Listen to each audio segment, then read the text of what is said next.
Hello everyone, and thank you for watching. Today is Thursday, Stop Shot Thursday, and I have a wonderful guest. But first, like everything, I want to say thank you to wonderful companies that support me.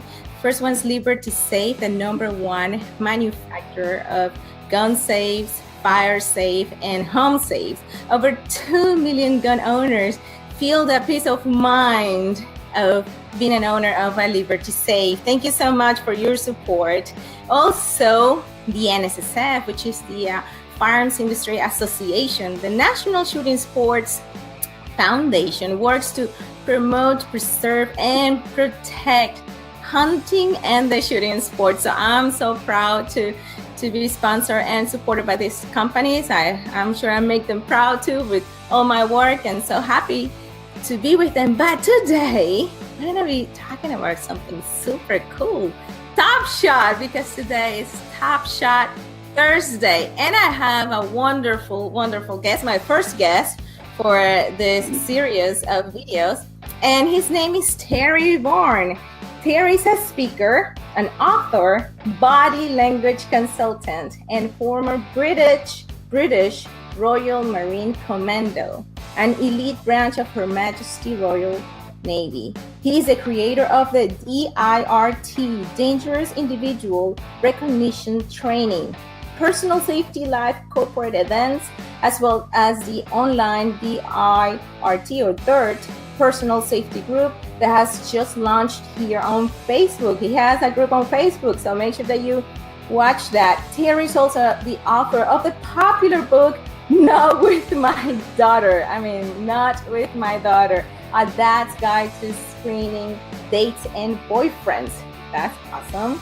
And he was a competitor on Top Shot Season 4 of the History Channel television show and former host of Gun TV. So let's invite Terry. Terry, how are you? I'm great. Thanks for having me.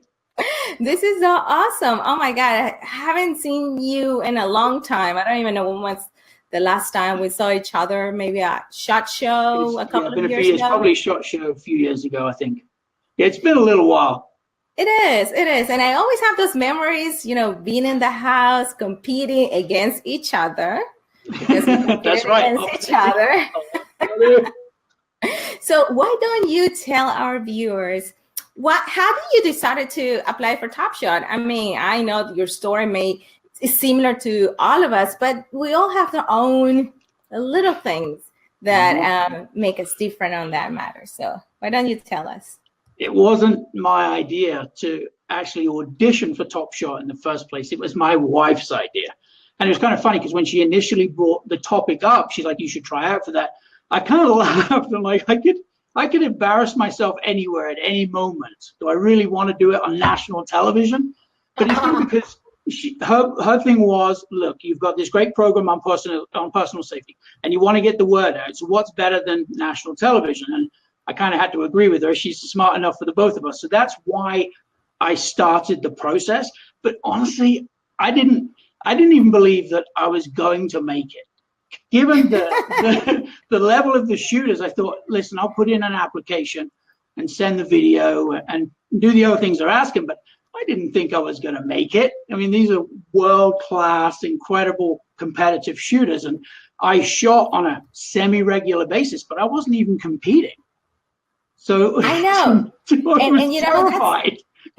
I know, and it's funny because I watched your the video that was your the audition video, and I was wondering, wow, that was funny. I don't even know how they picked him. When I first sent a video in, I didn't even send a video of me. I had my kids stack up on a playground and do a room clearing. And of course, my kids at that point were still little, so it was cute as buttons to see them going through with these little rubber training guns, clearing and calling out all the right commands. And I thought, that's perfect. If I can teach my kids to do that and they look pretty good, then we'll assume, I know how to shoot. But it's funny because they sent that video in and they contacted me the next day and said, listen, that's the funniest video we've ever seen. But where were you? Like, you have to put yourself in the video. So I had to go back and shoot another forgive the pun, another portion to that actually included myself shooting, which of course, was done. But it was kind of funny because I thought, well, if I can teach my kids and show that on camera, surely that's good enough.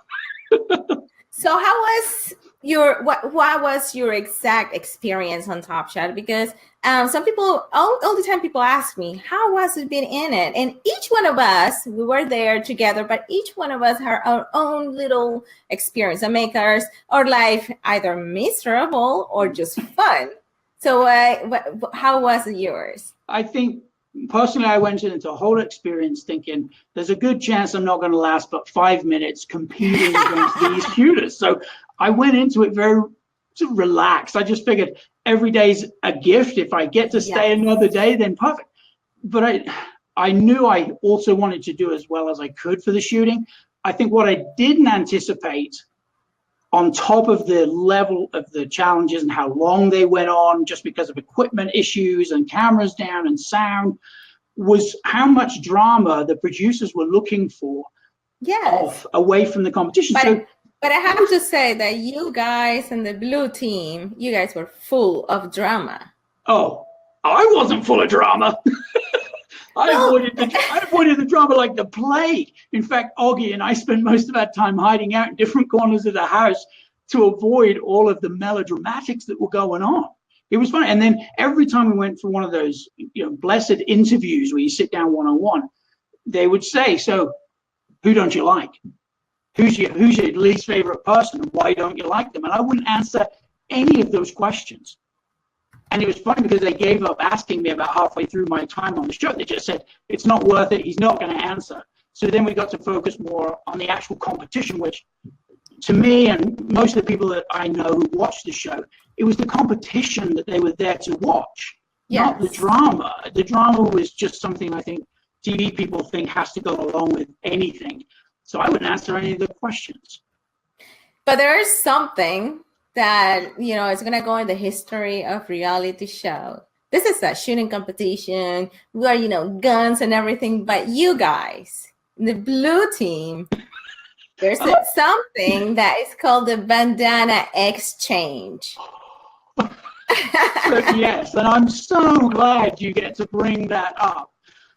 So the bandana incident, for those who may not have seen it, was ultimately a gift-giving ceremony at the end of a competition where Greg handed the bandana over to Colin. What's amazing about this point, each of us has a point in our life that are emotionally exciting or frightening, whatever it is, but there's usually lots of noise around the event. What I remember specifically from this incident when Greg handed the bandana to calm him as if it was some type of sacrilegious event was the silence on the set. If you can remember, there were 200 plus people in the crew. I know. Competitors. When it went silent, it was like a morgue on the set. And I remember catching Augie's eye, and he looked at me, and we kind of had a moment of, this is really happening. Like, this is going to actually go on TV, where he hands over this bandana. And I remember looking across at the crew, and there were a bunch of guys and girls on the cameras, and they lived their life behind the lens. They were coming out from behind the cameras like, is this really happening? And it was, once I started laughing, I couldn't stop. It was just. And the sad part is the other team, us, the red team, we were not on the elimination. We were not allowed to watch elimination. Yes. So we didn't know. And then, I think that's the great part of us being participants, but at the same time watching the show and everything put together, because there's a lot of stuff I don't know. I don't know what happened when you came to the house and you said, well, the challenge went this way and we did that. And we were just trying to imagine what happened. And I was like, when you guys came up, like what? This just happened. It's hard to picture, isn't it? So when you were watching it, did it not just crack you up? Were you not just dying? And I felt really sorry for Colin because he was kind of lost. He's like, what do I do? And there's still times, and there's still times now you travel to go and speak, and someone will come up and they go, "Tell me about the bandana." Let me ask you something. Like, and your image about Terry, it was the same. Was it that exactly what people saw on TV, exactly who you are? Because I know a lot of contestants were kind of not happy the way everything that was shown about them, which, to tell the truth, I always thought, okay, if you said that, you said it because you wanted it to, right? Exactly. I thought the same way, which is why I never answered any of the questions that were always leading towards some type of melodramatic outcome. They say, who do you like? I tell them. Who do you not like? I'm not telling you. It doesn't matter. It's irrelevant to the show. So unless it was positive, I wouldn't waste time elaborating on that. So it was always funny to me to hear some of the folks that said they weren't happy with how they were portrayed. I'm like, well, if you said it, you know, and of course, in the moment when you get onto the shows, I know you understand that the pressures are different and they affect people differently. And of course, I went into it thinking, if I'm here for a few days shooting, fantastic. If I'm not, no big deal. But I was determined not to get dragged down the drama rabbit hole. So what you saw on there of me was just me. And that will answer a lot of questions of people asking if the show was actually scripted or anything like that. I was telling them, no, why you so on my end? That's you got what I am. Yes. So do you get any souvenirs from the show, from Top Shot? I kept a few of the casings and one of the broken arrows from the crossbow event. But oh my God, that crossbow, yes, I remember that. I don't know if you can see that, if it's even on the screen, but I kept that. That to me was pretty cool. What was your favorite episode? What was the favorite, a firearm that you shot or you thought was the coolest? By far, the cannon. Because I'm with you on that one. I spent, so much time around small arms rifles and even the large caliber rifles. It's fine. There's nothing like a cannon, and that to me was the highlight of my time on there. Because even trying to figure out how to make that thing, aim and go where it needs to go was an experience in and of itself. Running back behind the cannon, looking down the breech, I think we're in the general zip code of this target. That to me it was brilliant. And then of course when it ultimately was fired, that feeling in your stomach as it goes boom.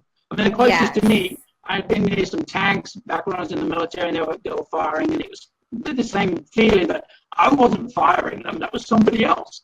So this for me was just fantastic. Just a great experience. It was. And you know what? The expert obviously didn't know this because you were not on our team when we were practicing, but the expert, he kept looking at me, talking to me as I'm a child and telling me, this can be dangerous.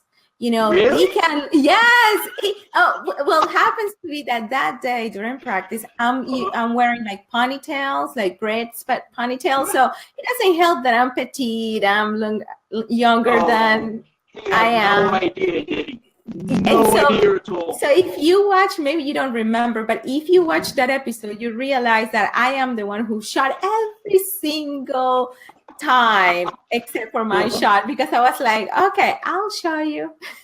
Yeah, I feel like I was stand by for this.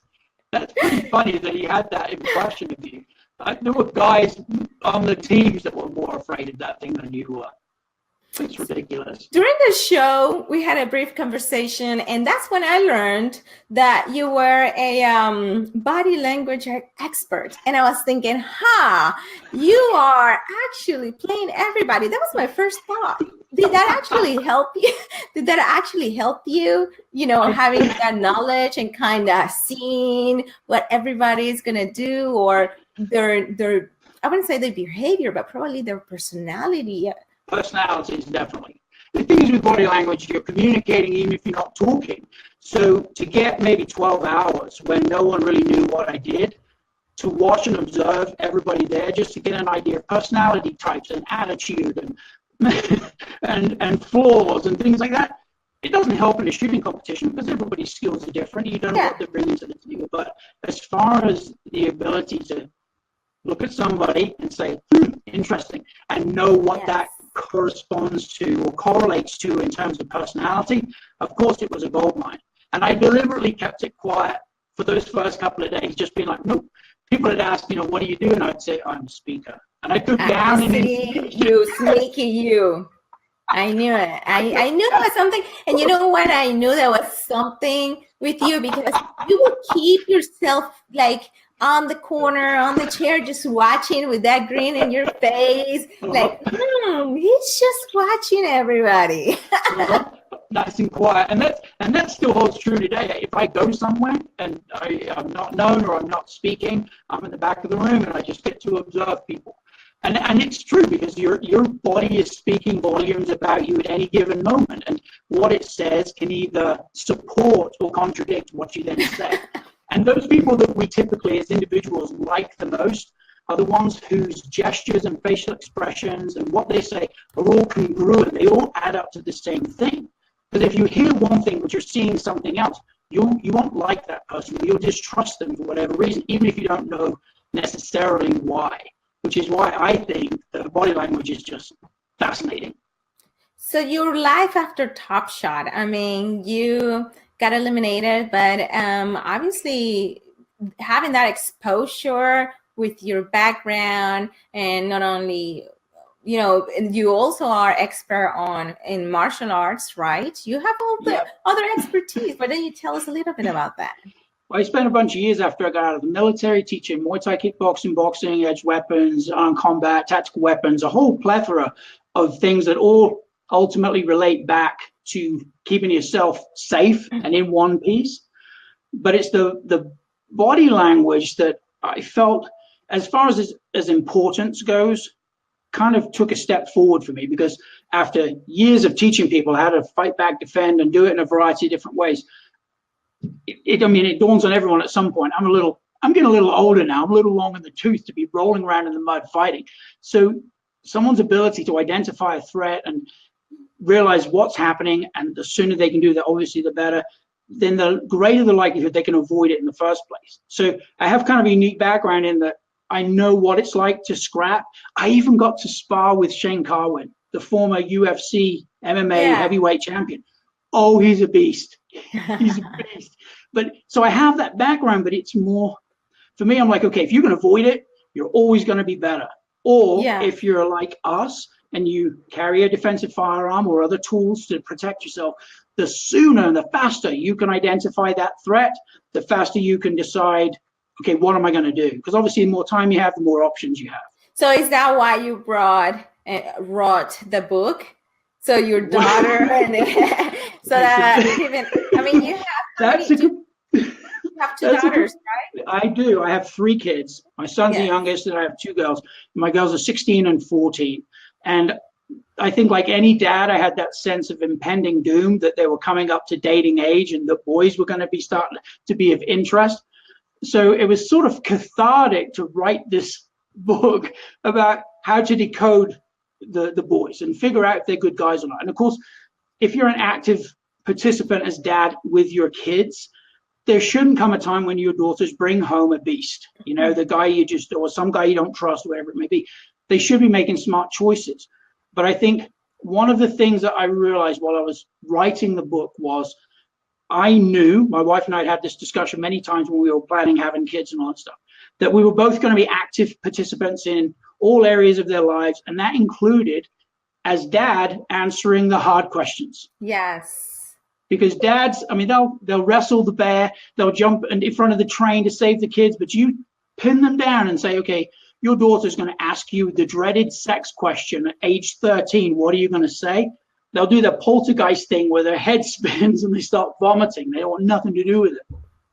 But if you're brave across the board, then you should be able to sit down with your girls and answer any questions they may ask. So now I'm really fortunate in that all of my kids, my son included, can ask me any question.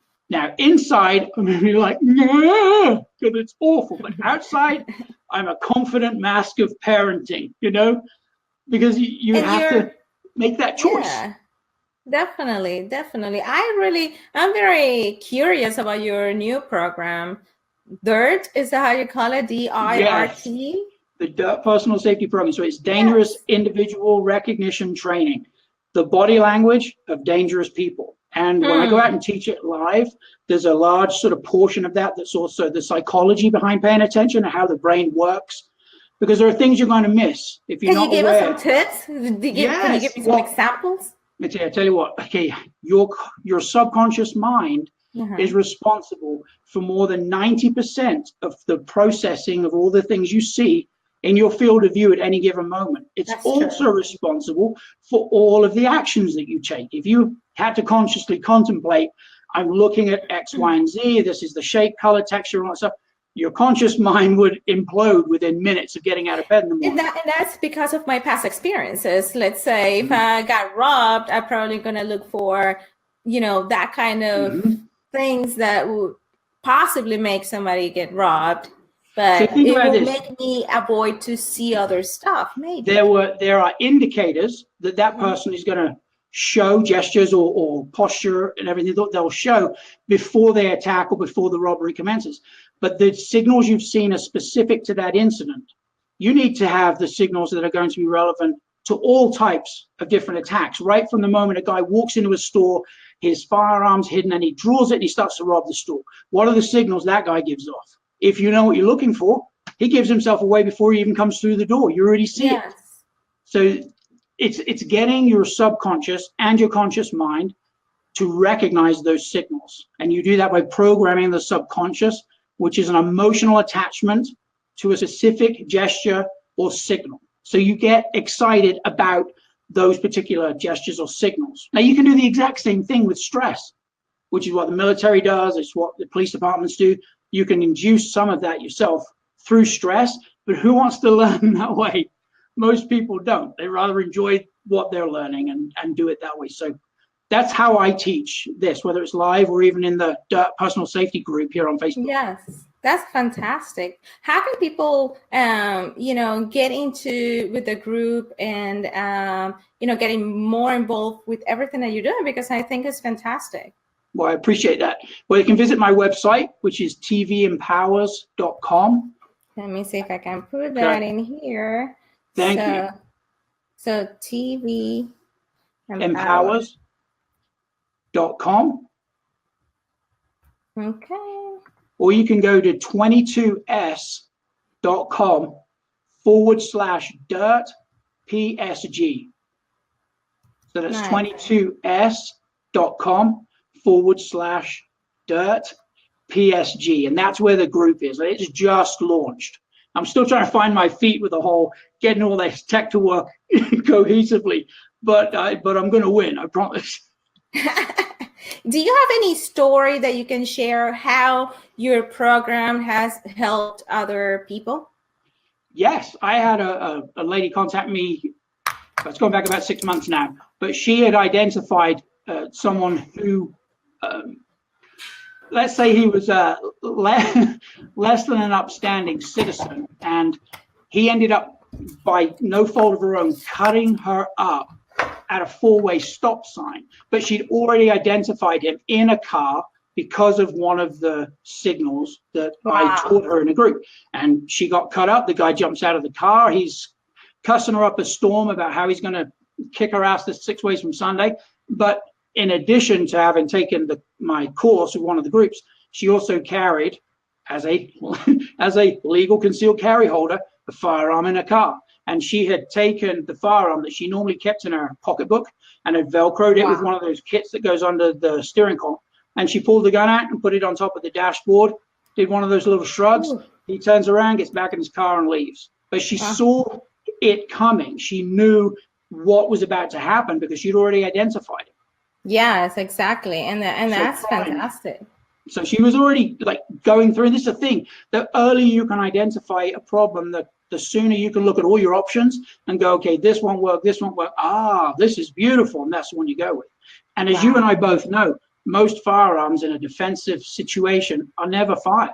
They're just shown. Well, there's simply times where you just don't, if you are attacked in a situation where you just can't draw. Sometimes you just can't. Yes, you can't. You don't have time. So you've got to, you sort of balance knowing, okay, I do carry this particular tool, whatever it may be, but I still have to be actively scanning. I still got to be tuned in. And I want to identify things as soon as possible because that's the edge. Terry, the prevention, the prevention part, I think is the most important thing. Like that happened to me in Arizona. Some of you watch my video when I explain what happened to me by just being aware. And I was not necessarily very aware of what happened, but at the moment when I knew things were going wrong, I just react fast. I knew I had to get away. I didn't waited to the situation to escalate to a point where I couldn't have had a chance to get out of that situation.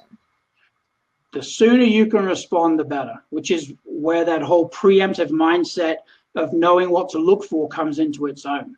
And I did have one woman ask at an event last week. She said, how do you do that without constantly being paranoid? Like, you sound to me like you're looking around every corner for something. I'm like, well, I am looking around every corner for something, but I don't focus on what will happen if I miss a signal. I focus on looking for the signals that will give me the edge in recognizing something's amiss. And adding to what you're saying, I think is valuable or valid to say that is when we're driving. I mean, most of the time it's better to be drive defensively, meaning being aware of how the cars are approaching you. Somebody's getting too close so you can react. You are actually looking at everything. You're not supposed to be on your phone because that's when bad things happen, right? So yeah, because the bad guys are looking for these signals. They know to look for the person sidetracked. And whether you're on foot or in a car, if your vehicle or on foot, you slow down, or there's a point where you have to stop because of environmental considerations, your alert level goes up 10%. You don't have to be, head spinning, like constantly just, it's coming at me, because life's not like that. But if you go up 10% because you know at certain times you're more vulnerable, that's gold. Now you're tuned in, and people will see that, bad guys, and go, not worth it. I'll wait for somebody else. I also think it's a way of life, like we do everything. When you want to cross the street, you're not paranoid when you look left and right to make sure cars are not coming. That's not paranoid, is it? That's not being paranoid. That's being actually smart.